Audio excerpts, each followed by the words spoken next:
Iron Man, that's kind of catchy. It's got a nice ring to it. Given how huge the Marvel Cinematic Universe has become, you might forget at times that it all started with a wisecracking guy named Tony Stark and his cool metal suit.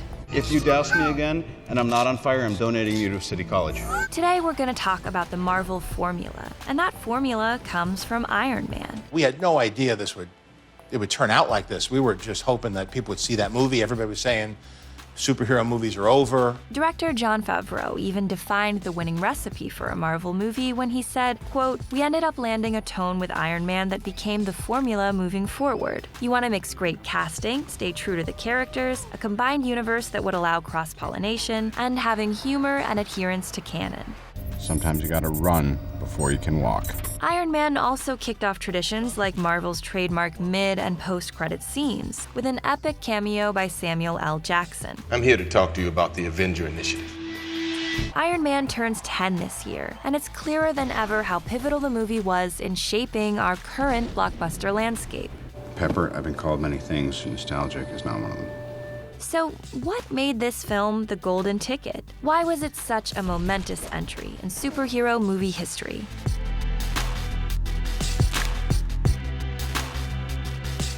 That's the coolest thing I've ever seen. Not bad, huh? Before we go on, if you're new here, be sure to subscribe and click the bell to get notified about all of our new videos. Part of Iron Man's success is that it was the right film for the right time. It was released in May 2008, just a few months before another movie that raised the bar for the superhero genre, Christopher Nolan's The Dark Knight. The Dark Knight became the highest-grossing movie of 2008, with Iron Man in second place. And there's a clear separation in superhero movie quality before and after these films. Iron Man came out at a time when improving technology and visual effects made a believable superhero movie possible in a way it hadn't been before. 5 years ago, you couldn't make a movie, Iron Man, that showed the suit doing everything it could do in the books. It just would have looked fake, and it would have taken you out of the movie. At the same time, Favreau used CGI in a relatively sparing, tasteful way. He also included a lot of real, practical effects. And this magic balance made it so that the CGI that is in the movie is all the more convincing. Of course, this is another thing it has in common with The Dark Knight, as Nolan is famous for relying on practical effects over CGI. Significantly, Iron Man, again like The Dark Knight, was infused with social commentary. It felt like the movie was saying something about its post-9/11 war on terror era. We all share a certain common frame of reference in the last few years, and I wanted to really show the anxiety of the time and set it against a real backdrop. Tony is a weapons developer, and he's captured by an Afghani terrorist group who want his expertise.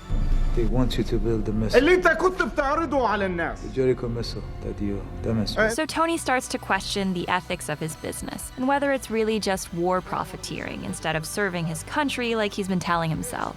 I saw young Americans killed by the very weapons I created to defend them and protect them. So Iron Man spoke to its times, raising questions about the morality of military might, arms, and the long-standing after effects of global conflict. In later movies, Tony's moral conundrums get even more complicated, especially in Civil War, where his conflict with Captain America represents a debate over the role of government regulation. What if there's somewhere we need to go and they don't let us? We may not be perfect, but the safest hands are still our own. If we don't do this now, it's gonna be done to us later. And we can see Iron Man's influence on a more recent hit like Black Panther, which continues these kinds of questions for a new decade. I must right these wrongs. Other superhero movies have gone for more extreme or surreal villains, but Iron Man's villains are true-to-life types, a Middle Eastern terrorist group and an aging, greedy American businessman, Obadiah. The two illustrate that there are villains on both sides of the conflict. Obadiah is obviously in the wrong in conspiring with terrorists to kill Tony. If you kill him when you were supposed to, you'd still have a face. But his character has nuance because he honestly believes weapons manufacturing is essential to protecting the world. Your father, he helped give us the atomic bomb. Now, what kind of world would it be today if he was as selfish as you? This was the first of many MCU movies in which the villain is a dark mirror of the protagonist. The villain has a lot in common with the heroic lead, but unlike the hero, he uses his abilities for evil. And Iron Man created the Marvel trope of a superhero's potential to unintentionally do harm. Intelligence suggests that the devices seen in these photos are in fact attempts at making manned copies of Mr. Stark's suit. Obadiah makes his own Iron Man suit based on Tony's, and he uses it for evil.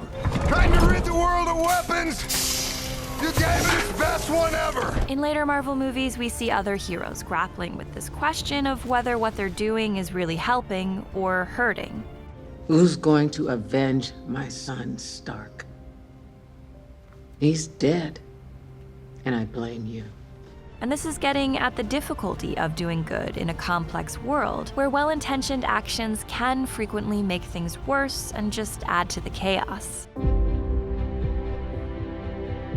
Iron Man hinged on a superhero who wasn't already an icon. Unlike DC heroes like Batman and Superman, who have been household names as far back as we can remember, many of Marvel's leads were more obscure before their recent silver screen fame. Iron Man had first appeared in the Marvel comics in the 60s, but he wasn't necessarily a household name. Casting Robert Downey Jr. as Tony Stark was a bold move that paid off. What's great for people who aren't fans is they see Robert, they bring a set of expectations to the movie based on who he is and what his whole history has been and his level of talent, his sense of humor. Back in 2008, Downey was known as a very talented actor, but he was just as well known for his hard partying and for being kind of a wild card. Looking back, we can see that Downey was perfect for the role of Tony because he was a celebrity trying to turn his image around. So Iron Man played on Downey's suave, charming, bad boy public persona. Slight correction, it's not the #1 movie in America, it's the #1 movie worldwide.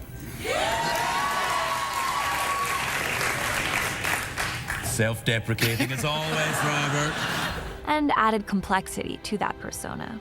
Iron Man also set the bar for character-driven Marvel movies. The intrigue comes less from the plot than from the protagonist himself. Tony was a departure from the standard solemn or serious superhero personality. He's a wise guy. I'm just not the hero type, clearly. With this laundry list of character defects, all the mistakes I made, largely public. Fox's Deadpool later played on this sarcastic persona with great success. You're my hero. No. That I ain't. Tony embodied the playful sense of humor that later Marvel heroes and the MCU itself is now known for. Is everything a joke to you? Funny things are. He'd be far more fun to meet in real life than a Bruce Wayne or a Clark Kent. Is it cool if I take a picture with you? Yes, it's very cool. Downey actually took inspiration from Elon Musk for his performance. Yeah, good idea for an electric jet. You do? Yeah. Then we'll make it work. At the end of the first film, Tony famously breaks with the tradition of superheroes keeping their identities secret.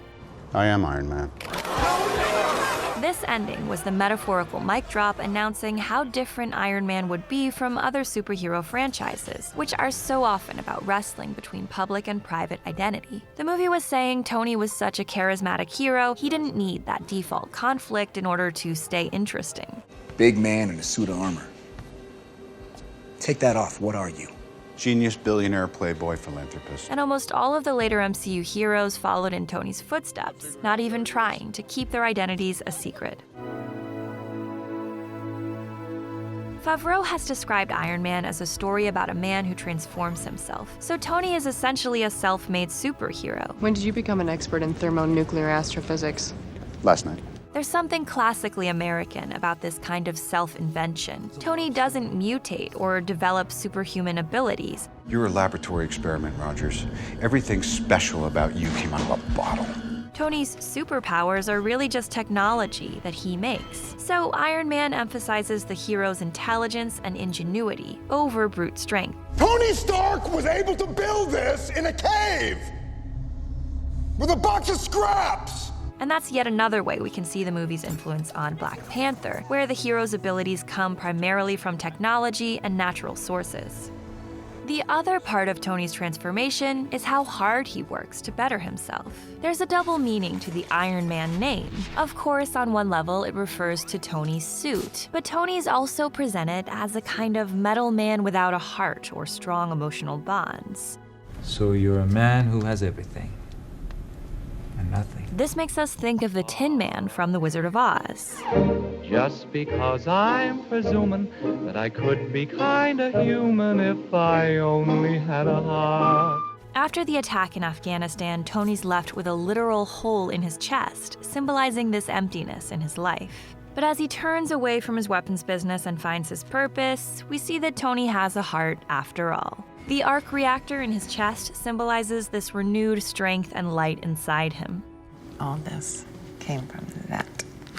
By the third Iron Man movie, Tony has to save the day largely without his suit. So the takeaway is that Tony Stark, the person, is what makes Iron Man special, not the suit or fancy gadgets that he has. Tony evolves from relying on his suit to realizing that his true power is himself and the heart he puts into everything.